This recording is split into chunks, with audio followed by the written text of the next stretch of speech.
मांगना चाहते हो? तो दक्ष जी बोले कि मैया हम चाहते हैं कि आप पुत्री रूप में हमारे घर आंगन में हमें दर्शन देने। पर अम्बा बोली कि मैं तुम्हें दर्शन देने, मैं तुम्हारे घर में पुत्री रूप में जन्म तो लूंगी, लेकिन मेरी एक शर्त है। शर्त यह है कि अगर आप मेरा विवाह सांब सदाशिव भगवान से कराओ। वैसे तो सांब सदाशिव भगवान तो बाद में हुए, जब अम्बा जी के साथ हुए। सांब माने साह, अम्बा जी के साथ। सांब तभी होते हैं बलवा के बिहारी लाल की। तो भगवान शिव से अगर तुम मेरा विवाह कराते हो तो मैं तुम्हारे घर में जन्म लेती हूँ। और एक शर्त और है, जिस दिन तुम्हारे मन में मेरे प्रति कोई बैर भाव आ गया तो समझ लेना कि उस दिन मैं तुम्हारे घर को छोड़कर चली जाऊं। अम्बा जी का विवाह अर्थात सती जी का विवाह भगवान शिव से हुआ। जब शिव जी से विवाह हुआ, एक दिन भरी सभा में ऐसे बैठे थे सभी लोग, तो भगवान शिव जहां भी बैठते हैं भगवान श्री राम के चिंतन में खो जाते हैं। तो वो बैठे थे ऐसी, दक्ष के सम्मान में एक बड़ी सभा लगाई गई और दक्ष जी सबसे लेट, सबसे देरी में आए। अच्छा, ये बड़ी बड़ी सभाओं का थोड़ा नियम भी होता है। नियम क्या, इसको आप ये कह सकते हो कि जिस आदमी को प्रसिद्धि मिल जाए उसके मन में थोड़ा अभिमान आ जाता है नहीं? आपने देखा होगा कोई मंत्री या नेता आने वाले हो तो पीए को फोन कर करके बार बार पूछते हैं, हाँ भाई कितने लोग इकट्ठे हो गए, कितने भीड़ हुई कि नहीं, मैं आ जाऊं, थोड़ी देर में आऊं। अब पीए फिर उस टाइम उनको डील करता है, महाराज अभी थोड़ा उनको पब्लिक अभी आ रही है और एक पहले भाषण देने वाला उसको हमने तैयार कर रखा, आपके नाम की बड़ाइयां चल रही है। तो दक्ष भी इंतजार कर रहा है कि जब सब लोग इकट्ठे हो जाएंगे तब मैं आऊंगा। और जब वो आया सारी सभा ने खड़े के महाराज दक्ष की जय हो, महाराज दक्ष की जय हो। अब ये जब जयकारे सुने तो उस व्यक्ति को, दक्ष को अहंकार, सीना ऐसे चल के चलने लगा। अच्छा, ये भी गजब की बात है, व्यक्ति को अपनी जय जयकार सुनने में बड़ा मजा आता है, भगवान की जय जयकार करने में मजा नहीं आता।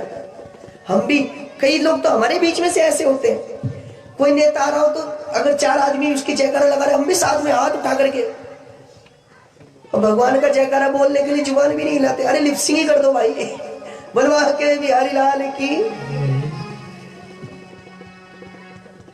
जो परात पर जगत का स्वामी है, जो राजाओं का राजा है, राजाधिराज है, उस परमात्मा को हम जयकारा भी नहीं देना चाहते। और हम जानते हैं ये आदमी हमारे काम का है, इससे हमारा काम निकल सकता है, उस आदमी की हम झूठी बड़ाई करते हैं उसके मुंह पे, जबकि हम अंदर से जानते हैं इस आदमी से हम सख्त नफरत करते हैं। दिलों में खोट, जुबा से प्यार करते हैं। आजकल लोग यही व्यापार करते हैं, बलवा के बिहारी लाल की जय। तो मैं आपसे निवेदन कर रहा था कि दक्ष जब आए तो दक्ष की जय जयकार सबने लगाई। गोस्वामी जी कहते हैं, को अस नहीं जन्मा जगमाही, को अस नहीं जन्मा जगमाही, प्रभुता पाई ताहे मदनाई। दुनिया में कोई भी व्यक्ति ऐसा नहीं हुआ जिसने प्रसिद्धि पाई हो और उसको घमंड ना हुआ हो।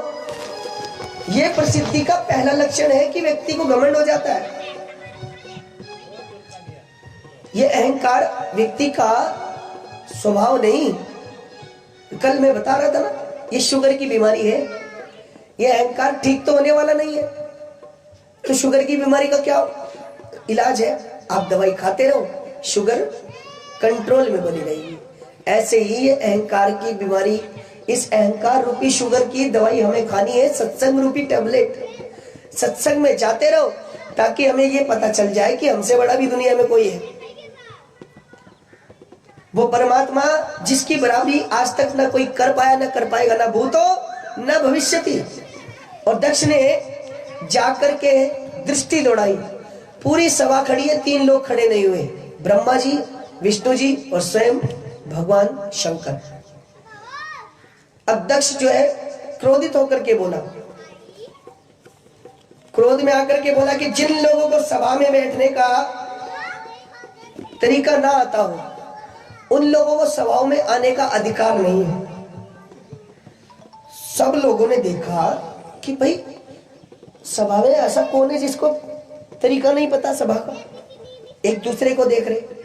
इसका भी एक मतलब है, इसका आध्यात्मिक अर्थ ये है कि जब दुनिया में कोई किसी को बुरा कहता है तो हम अपनी बुराई किसी और के माथे मढ़ देते हैं। अरे मैं थोड़ी गलत आदमी हूँ, वो तो इसकी वजह से मैंने गलती कर दी, वरना मैं थोड़ी करने वाला था या करने वाली थी। बरवाह के बिहारी लाल की। बजाय गलती को स्वीकार करने के हम अपनी गलती के लिए किसी और को दोषारोपण करते हैं। अगर हम अपने अपराध को स्वयं स्वीकार कर लें तो गारंटी निश्चित है कि वो व्यक्ति हमेशा ऊंचाई के मार्ग पर जाएगा। देखो, इस शरीर का एक स्वभाव है, ये शरीर हमेशा किसी का नहीं रहेगा। क्यों? क्योंकि मिट्टी है, मिट्टी में ही मिल जाएगी। कैसे? आप कभी मोमबत्ती जलाना, मोमबत्ती तो जलाते ही होंगे घर में, है? अच्छा, कभी ऐसा भी होगा मोमबत्ती ऐसे उल्टी करते होंगे मोम टपकाने के लिए। आप ये बताओ, जब आपने मोमबत्ती नीचे की तो क्या मोमबत्ती की अग्नि भी नीचे हो गई? हाँ, मोमबत्ती की अग्नि नीचे हुई। अगर आप मोमबत्ती उल्टी करोगे तो अग्नि फिर ऐसे करके ऊपर आ जाती है। क्यों? क्योंकि अग्नि का संबंध किससे है? सूर्य भगवान से। अग्नि का स्वभाव है ऊपर उठना। पानी को आप टैंकरों में भरते हैं, बड़े बड़े टंकियां लगी होती है छतों पर, बड़े बड़े टैंकर बने होते हैं। आप ये बताओ, टैंकर में भेजने के बाद पानी क्या ऊपर चला जाता है? वापस कहां जाता है? नीचे आता है। क्यों? क्योंकि जल का संबंध पाताल से। ऐसे ही ये शरीर है। मिट्टी का स्वभाव क्या है? मिट्टी का हम एक घड़ा बनाते हैं, बन गया घड़ा, हाँ, साल 2 साल 4 साल 6 साल इस्तेमाल करते हैं। उसके बाद एक समय ऐसा आता है कि वो अपने आप ही जर्जर हो जाता है और फिर मिट्टी का घड़ा मिट्टी पे मिल जाता है।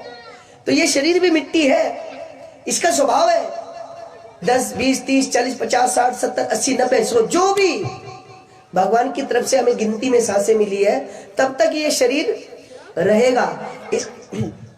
इसके बाद ये मिट्टी का शरीर है और मिट्टी में ही मिल जाएगा।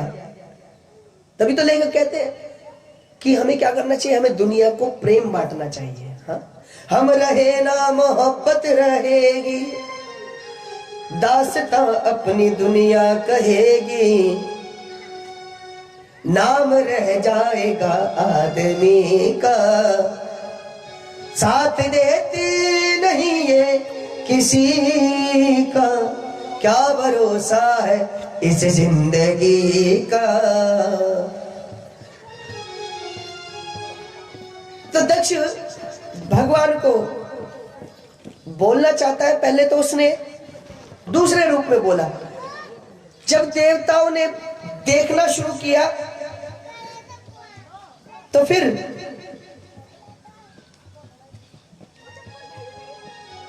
दक्ष बोल पड़ा, अरे क्या देखते हो इधर उधर? ये सभा में शिव बैठा है, शिव को सभा में बैठने का तरीका नहीं। क्यों? अरे मैं आया, मेरे सम्मान में सभी लोग खड़े हो गए और ये खड़ा नहीं हुआ। देवताओं ने इस बात का विरोध किया। देवता बोले, महाराज ब्रह्मा जी भी नहीं खड़े हुए, विष्णु जी भी खड़े नहीं हुए, आपको शंकर भगवान से क्या परेशानी है? कहना है तो इन्हें भी कहो। तो दक्ष क्या बोला? देखो, ब्रह्मा जी खड़े नहीं हुए तो कोई बात नहीं भाई, ब्रह्मा जी मेरे पिता है और पुत्र की तरक्की पिता की तरक्की होती है। तो अगर मैं कितना भी तरक्की में आ जाऊं, कितना भी बड़ा हो जाऊं, भाई रहूंगा तो अपने पिता का पुत्र ही, मेरी माता का पुत्र रहूंगा। तो वो खड़े नहीं हुए तो कोई बड़ी बात नहीं है, वो तो मेरे पिता है। जबकि दिल से वो चाहता है कि ब्रह्मा जी भी खड़े होके गए, महाराज दक्ष की जय हो, पैर छू के गए, लेकिन फिर भी लोगों के प्रश्न का उत्तर देने के लिए तो लोगों ने कहा, विष्णु जी क्यों नहीं खड़े हुए?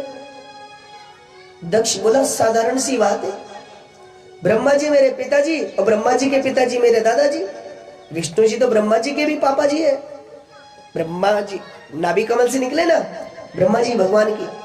तो बोले कि विष्णु जी तो मेरे दादाजी लगते हैं, अब मेरे दादाजी भी खड़े नहीं हुए तो कोई बड़ी बात नहीं है, लेकिन ये शिव तो मेरे जमाई है, मैंने अपनी पुत्री भी आई है इसको, शिव को तो मेरे सम्मान में खड़ा होना चाहिए। अब इतनी बात सुनी तो नंदी को क्रोध आ गया। नंदी क्रोध में बोले, हे दक्ष, क्या बकरे की तरह मैं करता रहता है, जा मैं तुझे श्राप देता हूं, आज के बाद तेरा सर बकरे जैसा हो जाए। भृगु जी से ये बात सहन नहीं हुई। भृगु जी बोले, भाई हमारे सामने हमारे यजमान की बेइज्जती। भृगु जी बोले, नंदी तुम जो शिवगण इस तरीके की बातें करते हो, जब हम श्राप देते हैं आज के बाद जितने भी शिव के आराधक होंगे, जितने भी शिव के अनुयायी होंगे, सब पाखंडी हो जाए, दर दर भटकने वाले हो जाए। नंदी जी बोले, अच्छा भृगु जी, हम श्राप देते तुम जैसे चापलूस ब्राह्मणों की दाढ़ी नुची जाए।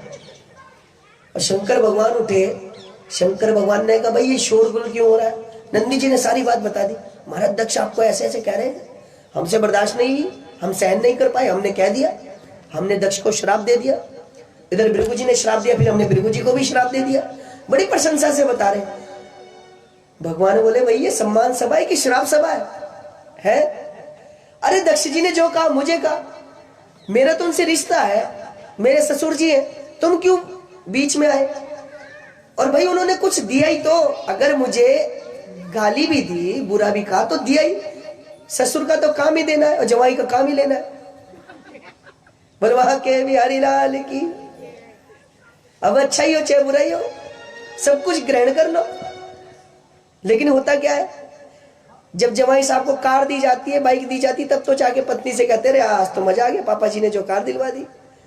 और जब उनकी गलती के लिए डांट पड़ जाती, जाके पत्नी पे जाके गर्म हो जाता है, तुम्हारे पापा ऐसा कहता, वो तुम्हारे पापा हो जाते हैं, तब ससुर जी नहीं रहते। बोलबा के बिहारी लाल की। तो शंकर भगवान बोले, चलो यहां से, अब कुछ नहीं रहा यहां अपना। दक्ष को यह बात हजम नहीं हुई। दक्ष ने सोचा, शंकर जी ने मेरा अपमान किया तो क्यों ना मैं भी इनका अपमान करूं। तो कनखल में ही उन्होंने यज्ञ रचाया। सती कुंड है ना, वो यज्ञ कुंडी था, वहां पर यज्ञ रचाया गया। कैलाश पर्वत ऊपर है इधर से, तो गंगा जी के किनारे ये यज्ञ हुआ। सबको निमंत्रण भेजा गया, सती जी को नहीं भेजा गया। सब लोग और बहनें भी आई, चंद्र इत्यादि की पत्नियां हैं जो, वो भी सती जी की बहनें। अब सारे देवता आज कैलाश के ऊपर से जा रहे हैं और जोर जोर से बातें करते जा रहे हैं, और ये दक्ष के आज हवन है और हम भी चलेंगे, आज हम ये करेंगे वो करेंगे। सबको पता है सती जी को नहीं बुलाया, पर ये स्वभाव होता है भाई बहनों का कि अगर किसी को सजा धजा देख ले तो मन में थोड़ा रहता है कि जा कहाँ रहे। सती जी ने पूछा, रे बहन कहाँ जा रही हो? और वो बोली, अच्छा तुम्हें नहीं पता? अरे तुम्हारे पिता ने तो यज्ञ कराया हुआ, उसमें जा रहे हैं। अब सती जी क्या बोली अपनी बात बचाने के लिए, हाँ वो मुझे पता नहीं चला होगा, निश्चित आएंगे, हम भी आएंगे, तुम जाओ। विमान बुलवा के बिहारी लाल की, बड़ा सुंदर विमान। मैं आपसे निवेदन कर रहा था कि शंकर भगवान के पास सती जी गई और सती जी ने बड़े प्रेम से कहा, हे शंभुनाथ, हे भगवान, आज आपके ससुर जी ने हवन रचाया।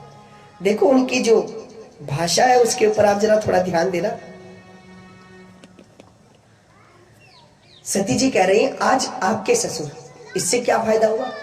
इससे उनको अपनापन लगे। अगर कहेंगे मेरे पिताजी के यहाँ, तो भगवान बोलेंगे तुम्हारे पिता के यहाँ तुम जाओ। अगर ये कहा जाएगा कि आपके ससुर के यहाँ, तो उनको लगेगा कि भाई हाँ मेरा भी उनसे कुछ रिश्ता है। सती मैया शंकर भगवान से कह रही है, आज आपके पिताजी के यहाँ बहुत बड़ा हवन है, तो हम भी चले। शंकर भगवान ने साफ मना कर दिया, नहीं हम नहीं जाएंगे। सती जी को इस उत्तर की उम्मीद नहीं थी। सती जी ने बोला, क्यों? शंकर भगवान बोले, हमें निमंत्रण नहीं है। तो सती जी ने शंकर भगवान को वो शिक्षा बताई जो शंकर भगवान सती जी को सिखाते हैं। क्या? यद्यपि मित्र प्रभु पितु गुरु के जाए बिनु बोले न संदेहा। अपने मित्र के यहाँ, भगवान के मंदिर में, अपने गुरु के यहाँ, अपने माता पिता के यहाँ अगर कोई शुभ कार्य हो, अगर आपको संदेश ना दिया गया हो तो भी बिना किसी संकोच के इन जगहों पर चले जाना चाहिए। अपने मित्र के यहाँ, अपने पिता के घर में, गुरु के यहाँ और भगवान के मंदिर में। ये जगह ऐसी है जहां पे बिना बुलाए भी जा सकते हैं। रामचरितमानस में तुलसीदास जी प्रतिपादित करते हैं नियम। लेकिन जैसे ही सती ने ये बात बोली तो फिर क्या हुआ? सती जी ने कहा कि यद्यपि मित्र पितु प्रभु गुरु गेहा और जाइए बिनु बोले न संदेहा। लेकिन शंकर भगवान ने तुरंत प्रत्युत्तर दिया, तुम सही कहती हो सती, ये बात तो है। 4 जगह ऐसी है जहां बिना किसी संदेह के चले जाना चाहिए, अगर नहीं निमंत्रण मिला तो भी। लेकिन तदपि विरोध मान जह कोई, तहां गए कल्याण न होई। अगर इन जगहों पर भी आपका कोई विरोध मानता हो तो नहीं जाना चाहिए। क्यों? अगर जाओगे तो निश्चित है कि वहां पर किसी का कल्याण नहीं हो। तो ये बात सुनी तो सती जी ने कहा, विरोध? आपका विरोध कौन कर सकता है प्रभु? और किसमें इतनी हिम्मत जो आपका विरोध करे? शंकर भगवान बोले, कोई और नहीं, आपके पिता है। मतलब ये है कि एक बार हम सम्मान सभा में गए हुए थे, अब हम बैठ गए, हम तो जहां बैठे वही राम नाम चिंतन करते हैं। हम नाम चिंतन करने लगे, आपके पिता आए और उनको ऐसा लगा, अभी भी शंकर भगवान की जो आप शीलता देखें, कितनी शीलता है शंकर भगवान में। शंकर भगवान कह रहे हैं कि उनको लगा कि मैंने उनका अपमान किया, यद्यपि मैंने अपमान नहीं किया। और कोई होता तो जिस दिन झगड़ा हुआ उसी दिन आके जो है अर्धांगिनी का जीना आराम कर देता। बुलवा के बिहारी लाल की, यहाँ तो चलो पुरुष भाई है, संख्या ही नहीं है, वरना मैं तो अक्सर पुरुष भाइयों को ये बात समझाता हूँ कि भाई अर्धांगिनी के घर में भी जब आप कभी जाए उसके मायके में, तो ऐसे जाए जैसे अपने मायके में जाते हैं। अपने मायके में आदमी कैसे रहता है? अपने माता पिता के सामने तो झुक के ही रहता है कि नहीं? तो उनके सामने भी झुकना चाहिए। यद्यपि वहां पे अगर कोई छोटी मोटी गलती हो जाए, छोटा मोटा अभाव हो जाए, तो वो उस क्षेत्र की या समय की कोई कमी रही होगी, उसमें ना उन लोगों का कोई अपराध होता है और ना कोई आपकी अर्धांगिनी का अपराध होता है ना? इस बात के लिए अर्धांगिनी को दोष देना बिल्कुल अन्याय है, क्योंकि अगर ऐसा होता तो फिर घर में भी आपके साथ कमी लगती, पर घर में तो वो स्त्री पूरा कार्य करती है आपका, बुलवा के बिहारी लाल की। हाँ, तो भगवान शिव ने कहा कि आपके पिता को लगा कि मैंने उनका अपमान किया, यद्यपि मैंने अपमान नहीं किया। इस वजह से वो क्रोधित होकर के मेरा अपमान करने के लिए वो बड़ा यज्ञ कर रहे हैं, और उस यज्ञ में आपको और हमको निमंत्रण नहीं दिया। तो सती जी बोली कि प्रभु देखो, कुछ भी हो, अगर वो आपसे बैर मानते भी हैं तो कोई बात नहीं, आप वहां चलिए और उनसे बातचीत करिए, तो निश्चित है कि पिताजी का क्रोध शांत हो जाएगा। भगवान शंकर बोले कि सती, अगर आप जाना चाहती हैं तो आप जाएं, पर मैं नहीं जाऊंगा। तो सती जी ने 1-2 बार नाटक किया, थोड़ी दूर तक गई, बोली मैं जा रही हूँ प्रभु, मैं जा रही हूँ। भगवान बोले हाँ जाओ। और जब जाने लगी तो शंकर भगवान बोले कि अब तुम जाओ। अब सती जी ने सोचा कि अब तो वास्तव में शंकर भगवान ने कह ही दिया। देखिए, कहीं ना कहीं सती जी को भी इस बात का आभास था कि सती जी भगवान शंकर जी के द्वारा त्याज्य हो चुकी हैं। क्यों? ये रामावतार की कथा है। हाँ, रामलीला ग्राउंड है ना, ये कहीं ना कहीं से राम जी की कथा। अब भाई भागवत कथा राम कथा के बगैर तो अधूरी है। क्यों? राम कृष्ण दो एक है, अंतर नहीं निवेश, और एक के नैन गंभीर, एक के चपल विशेष। हाँ, इसका प्रमाण तुलसीदास जी के समय में ही भगवान ने दिया। द्वारकाधीश मंदिर है मथुरा में, उस समय वहां पर एक स्थान है तुलसी राम दर्शन स्थली। हाँ, वहां पर मंदिर भगवान द्वारकाधीश का ही मंदिर था वो भी। उस समय जब तुलसीदास जी थे, उस समय वहां के महंत थे श्री परशुराम जी। अब तुलसीदास जी चित्रकूट धाम से उनसे परशुराम जी से मिलने आए, उनकी अच्छी मित्रता थी वृंदावन में। तो सुबह उठे, सभी लोगों ने स्नान किया, स्नान करके सभी लोग भगवान की आरती करके भगवान को प्रणाम करने लगे। तुलसीदास जी ने भी प्रणाम किया, किसको? द्वारकाधीश भगवान को प्रणाम किया बड़े भाव से। जय हो द्वारकाधीश की जय हो। क्या सुंदर भगवान का स्वरूप है, कैसे मेरे प्रभु है। तो परशुराम जी ने तुलसीदास जी से मजाक की, विनोद किया। और विनोद में क्या बोले? अपने अपने इष्ट को नमन करे सब कोई, अपने अपने इष्ट को नमन करे सब कोई, और पर इष्ट माथा झुके ये तो उचित ना हुई। अरे भाई, किसी दूसरे के इष्ट के सामने तुम अपना माथा झुका रहे हो, ये बात तो उचित नहीं है। तुलसीदास जी को तो रोना आ गया। तुलसीदास जी बोले कि परशुराम जी कैसी बात कर रहे हैं आप? अरे हम तो कन्हैया जी में भी अपने राम जी के दर्शन करते हैं, और इसलिए हम कन्हैया जी को प्रणाम कर रहे हैं। और फिर कन्हैया जी और कृष्ण राम जी कोई अलग थोड़ी है, ये तो दोनों एक है। तो परशुराम जी क्या बोले? नहीं, अगर राम कृष्ण एक है तो प्रमाणित करके दिखाओ, तब हम माने। देखो, संतों के तो विनोद में भी भगवान दर्शन देने आ जाते हैं। आप सोचो कि संत कितनी महिमा रखते होंगे। अगर संत किसी को श्राप दे दे तो नाराज होने की जरूरत नहीं है। संत के क्रोध में भी भगवान है, विनोद में भी भगवान है। जिन जिन लोगों को संतों ने श्राप दिया, एक भी व्यक्ति ऐसा नहीं जिसको भगवान ना मिले। एक भी गिना के बता दो, कोई भी एक व्यक्ति ऐसा हो जिसे भगवान ना मिले। ऐसे ही संतों के विनोद में भी भगवान दर्शन देने आ जाते हैं, क्योंकि भगवान संतों से बड़ा प्रेम करते हैं। विप्रदेन सुर संत हित लीन मनुज अवतार, निज इच्छित निर्मित तनु माया गुण गोपाल। भगवान इन लोगों से तो प्रेम ही करते हैं, ब्राह्मणों से, गैया से, संतों से। तो तुलसीदास जी बोले, महाराज अगर ऐसी बात है तो आज हम भी आपको भगवान का चमत्कार दिखाते हैं। तुलसीदास जी क्या बोले? कहा छवि वर्णन करूं, का छवि वर्णन करूं, भले भले होना। और तुलसी माथा तब झुके जब धनुष बाण लियो हाथ। मैं अपना शीश तभी झुकाऊंगा जब आपके हाथ में धनुष बाण होगा। आज तो मेरी आने पे बात आ गई प्रभु, मेरी भक्ति के ऊपर लांछन लग गया। यकीन नहीं होता सुन के, हमने तो संतों से सुना है। ऐसा दृश्य हुआ कि भगवान द्वारकाधीश मुरली लेकर के, भगवान कन्हैया जी खड़े हैं और साथ में गोपियां सब बैठी हैं। अचानक से क्या हुआ?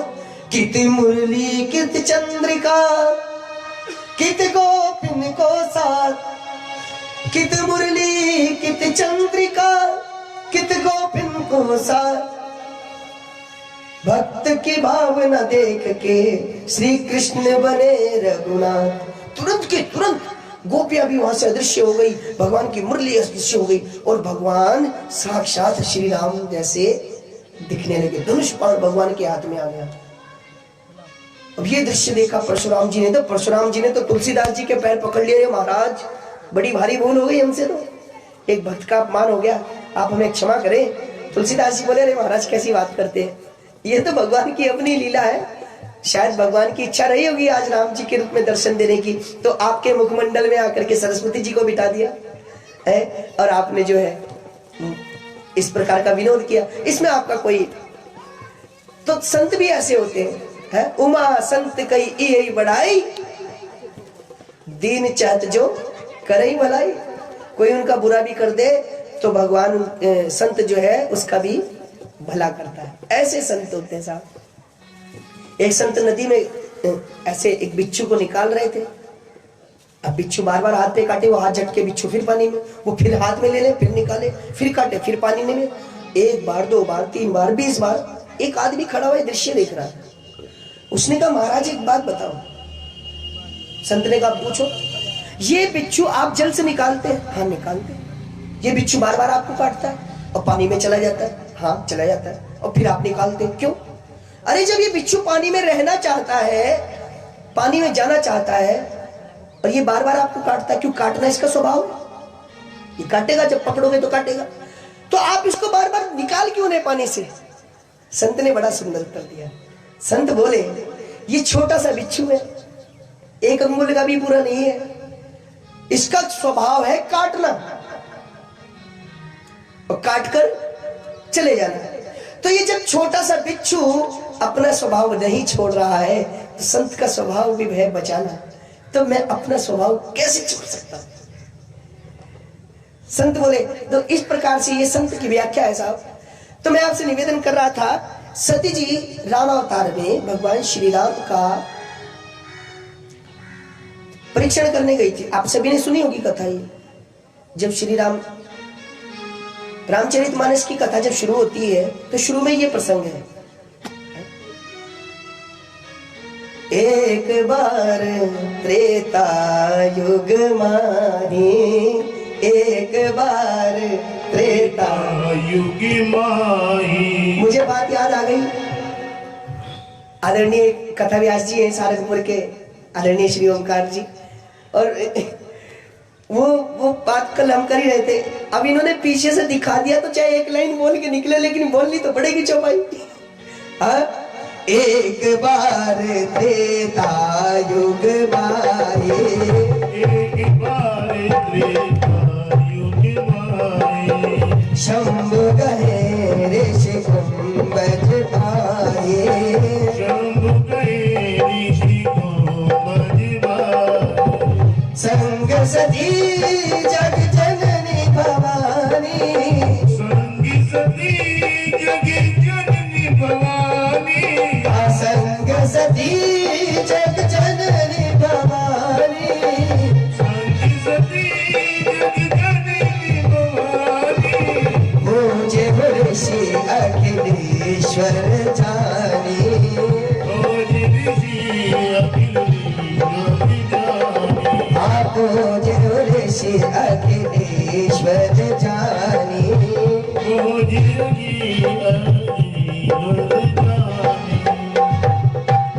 त्रेता युग की ये घटना है, भगवान श्री शंकर जी सती जी को लेकर के दक्षिण भारत में कुंभज ऋषि के यहाँ कथा सुनने गए और प्रणाम किया। कुंभज ऋषि ने पूजा की, शंकर भगवान श्रद्धा विश्वास साथ आए, तो फिर कथा सुनाने में क्या समस्या? तो सती जी ने सोचा कि जो आदमी मेरे पति के खुद चरण पूज रहा है, वो व्यक्ति क्या कथा सुनाएगा? कभी कभार हम भी अंदेशा लगा लेते हैं, ये खुद देखने में तो बच्चा है, क्या कथा सुनाएगा हमें? बलवा के बिहारी लाल की। हाँ, सती जी को भी ऐसा ही लगा है, तो जो हमारे पैर पकड़ रहा है वो हमारी क्या कथा सुनाएगा? अरे ये उनकी दीनता है। इतना दैन्य किसी संत में हो सकता है कि जो साधारण, खैर शंकर भगवान तो भगवान है, पर कोई संत तो किसी साधारण व्यक्ति के भी पांव पकड़ के राजी है, क्योंकि दैन्य भाव संत के अंदर है। अगर संत के अंदर दैन्यता ना हो, दीनता ना हो, तो उसे संत कौन कहे? तो कुंभज ऋषि ने जब पूजा की, सती जी ने पूरी कथा शंकर भगवान ने बड़े प्रेम से सुनी। यद्यपि राम कथा किसकी रची हुई है? स्वयं शंकर भगवान की है। रची महेश मानस निज राखा। फिर भी उसके बाद भी देखो, शंकर भगवान जैसा श्रोता भी होना बड़ा मुश्किल है भाई। शंकर भगवान को अगर कोई श्रोता मिले तो वो कथा सुनाते हैं, और कोई कथा सुनाने वाला मिले तो सुनने लग जाते हैं। ऐसे ही हनुमान जी, अगर कोई भगवान की कथा सुनाने वाला मिले तो सामने बैठकर आसन लगा के सुनते हैं, और कोई अगर सुनने वाला मिले तो उसको बड़े प्यार से सुनाते हैं। हाँ, कबीरदास जी कहते हैं, अज्ञानी का मैं गुरु हूं और ज्ञानी का मैं चेला। कोई अगर कथा सुनने मेरे पास आए तो मैं उसे गुरु बन के कथा सुनाता हूँ, और कोई कथा सुनाने वाला ही मेरे पास आ जाए तो मैं बिल्कुल खाली में होके बैठता हूँ। फिर मैं ये नहीं सोचता कि मुझे कथा आती। तो यही स्वभाव हमारा भी होना चाहिए साहब। देखो, कथा किसी के भी मुख से सुने, अगर हम कथा सुनने के लिए बैठे तो फिर अपने आप को खाली करके बैठे वो पात्र। क्योंकि आपने देखा होगा कि पानी का घड़ा कब भरता है? कब भरता है साहब? जब उसमें जगह होती है। अब पहले से ही भरे भराए घड़े को आप टंकी के नीचे लगाओगे तो क्या होगा? वो पानी ऊपर से ऊपर नीचे गिरता चला जाएगा। है, जो पानी पहले से ही है वो वैसा ही रहेगा, और जो पानी ऊपर से गिरेगा वो वापस नीचे चला जाएगा। इसलिए कहते कि पात्र यदि खाली हो तभी तो उसके अंदर कुछ भरेगा। इसलिए हमें अपने ज्ञान को एक तरफ करके रख देना चाहिए। किसी की कथा सुनने जाए, किसी संत के पास जाए, परीक्षण करने नहीं। बुलवा के बिहारी लाल की। आपको एक बात और बताऊं, परीक्षण करने वाले, तर्क करने वाले को कुछ नहीं मिलता है। एक विद्यार्थी विदेश से पढ़ाई करके आया। अब पढ़ाई करके आया तो क्या हुआ, बहुत उसकी माँ ने आके कहा, बेटा अरे तू विदेश से पढ़ के आया, बहुत अच्छा लगा, इतने दिनों तक तू बाहर रहा, तो 2 लड्डू और 1 गिलास पानी लेके आई, ले बेटा तू ये खा ले। गांव में तो ऐसे ही स्वागत होता है। मैं कहता हूँ इससे अच्छा स्वागत है भी नहीं। वो 56 मिठाई बेकार लगती है, सब जहर है, वैसे भी डुप्लीकेट है। गांव के 2 लड्डू भी अच्छे हैं, कम से कम घर के तो है। बुलवा के बिहारी लाल की। वो 56 प्रकार की मिठाई सब जहर है। उससे अच्छा है कि हमें ओरिजिनल, मतलब जो भाव से हो। भाव ना विद्यते भगवान, भाव में भगवान विद्यमान रहते हैं। तो माता लेके आई 2 लड्डू 1 गिलास पानी। माँ ने कहा बेटा तू लड्डू खा ले, तू इतने दिनों में पढ़ के आया, बहुत अच्छा लगा। बेटा बोला माँ मैं लड्डू बाद में खाऊंगा। तूने ये नहीं पूछा मैंने कैसी पढ़ाई की? अरे माँ बोली मैं भूल गई बेटा। अच्छा तूने कैसी पढ़ाई की बता? बेटा बोला मैया मैंने की है चमत्कारी पढ़ाई। और माँ सोचने लगी कैसी चमत्कारी पढ़ाई? बेटा कहने लगा मैया मैंने ऐसी चमत्कारी पढ़ाई पढ़ी है कि मैं सत्य को असत्य साबित कर दूं और असत्य को सत्य साबित कर दूं। माँ ने पूछा कैसे? कहा बेटा कहने लगा मैया इस विद्या का नाम है तर्क विद्या। कौन सी विद्या है? जो वकीलों की लैंग्वेज होती है वो यही काम करते, वहां झूठ को सच और सच को। बोल वहां के बिहारी लाल की। तो तर्क विद्या, अच्छा ऐसी भी कोई विद्या होती? हाँ दिखाओ चमत्कार। मैया बोलने लगी बेटा अब तो इच्छा हो गई देखने की, अब बता कैसी चमत्कारी विद्या मैं भी देखना चाहती हूँ। बेटा कहने लगा अच्छा मैया एक बात बता, तू मेरे लिए लड्डू लाइए। मैया बोली हाँ। बेटे ने कहा कितने हैं? मैया बोली 2। बेटा बोला ऐसे नहीं गिन के बता। अब लड्डू 2 है। मैया ने कहा 1 2। बेटा बोला 2 और 1, 2 और 1 कितना होता? 2 और 1? मैया बोली 2 और 1 3 तो होता है बेटा, लड्डू तो 2 ना। तर्क से साबित करो, बताओ गणित के नियम के अनुसार 2 और 1 3 होते हैं कि नहीं? हाँ होते कि नहीं? मैया बोली ये कैसी चमत्कारी विद्या भाई, लड्डू तो 2 ही है, ये कह रहा 3 है और तर्क भी दे रहा है। मैया बोलने लगी ना बेटा ना, तो गलत बोल रहा है, लड्डू तो 2 ही है। बेटा बोला 2 और 1 3 होते हैं कि नहीं? मैया बोली होते हैं। तो ये बताओ फिर तर्क से सिद्ध करो लड्डू कैसे 2 है। अब पीछे उसके पिता भी आगे खड़े हो गए चुपचाप, वो देखने लगे भाई बेटे की विद्या का चमत्कार बड़ा गजब का। लड्डू 2 है और वो 3 बता रहा और मैया उलझी पड़ी है। अब मैया इधर से गिने 1 2 2 और 1 3, अब इधर से गिने 1 2 2 और 1। काफी देर हो गई। अब मैया को तो रोना आ गया, कहां तो खुश होकर लड्डू खिला रही थी अब रोने लगी।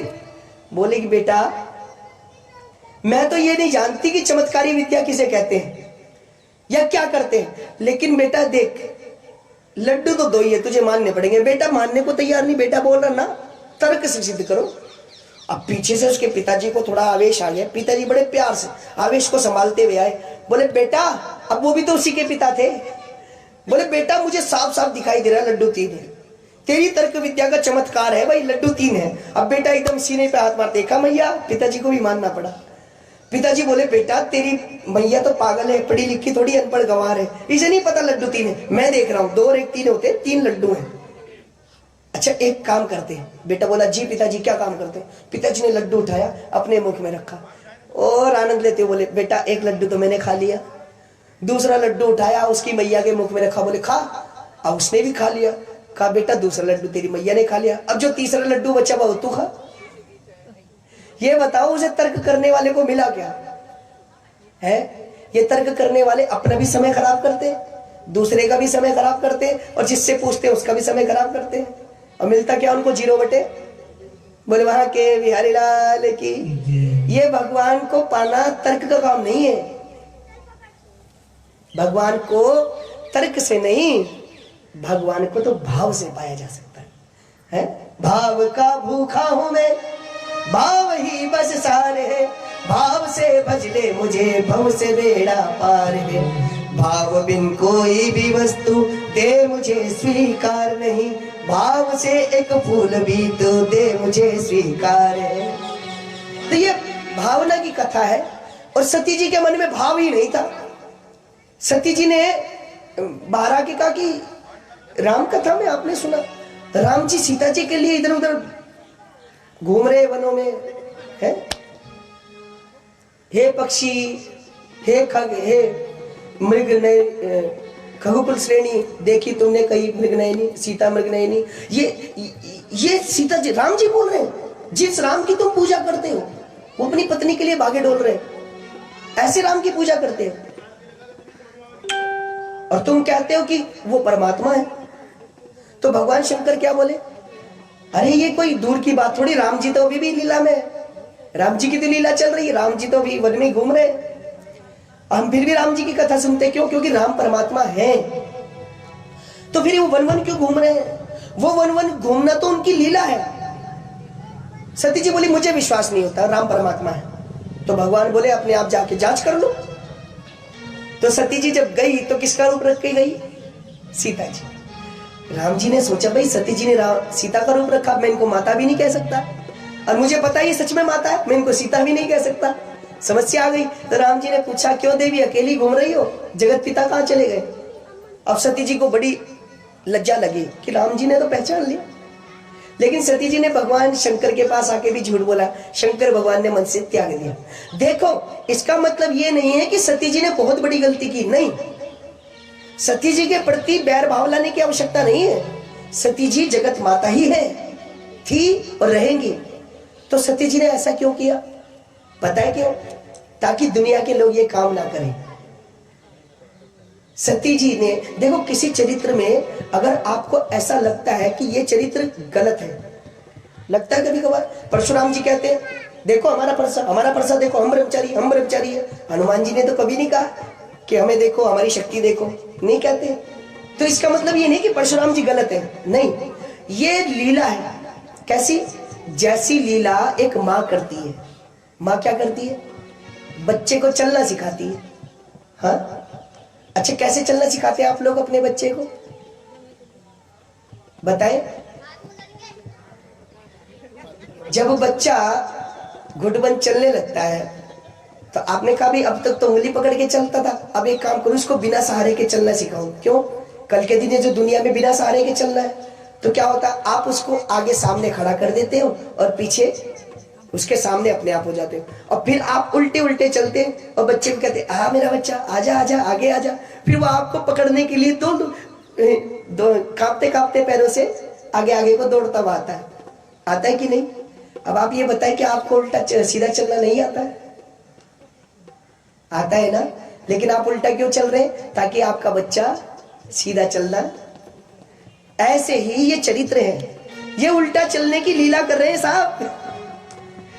ये उल्टे हैं नहीं, चलने की लीला कर रहे हैं ताकि हम लोग सीधे चल सके, इन चरित्रों को सुन के पढ़ के। जब सती जी भगवान का पार नहीं पा पाई तो हमारी क्या हिम्मत जो हम भगवान का पार पा लें। इसलिए उनको ये लीला करनी पड़ी। बोलो सियावर रामचंद्र भगवान की। तो सती जी को पता था कि भगवान ने त्याज्य कर दिया है मुझे। अब उस दिन से भगवान का व्यवहार बदल गया। सती जी चली गई। मैं कल भी आपसे कह रहा था, सती जी नंदी पे अकेले बैठ कर गई। हाँ, यानी धर्म के ऊपर श्रद्धा अकेली गई, शांति अकेली गई, लेकिन बगैर विश्वास के श्रद्धा शांति कुछ कर नहीं पाएगी। ये कथा तब सफल होगी जब आपका विश्वास भी इसमें होगा कि ये कथा हमारा कल्याण कर सकती है, तभी आपके मन में श्रद्धा आएगी। खाली श्रद्धा से आपने सोचा भी भागवत कथा और ही जाके माथा टेक के आ जाओ, बस नहीं। जब आपको विश्वास होगा तभी तो आप कथा सुनेंगे। बलबा के बिहारी लाल की। वरना श्रद्धा रखने वाले तो दूर से प्रणाम करके अपना घर चले जाते। तो आप विश्वास करें, और करना पड़ेगा, क्योंकि अंत तो गत्वा आपको ये बात प्रमाणिक रूप से मैं कहता हूं कि आप निश्चित है कि भागवत ही इस कलयुग में हम लोगों का कल्याण कर सकती है।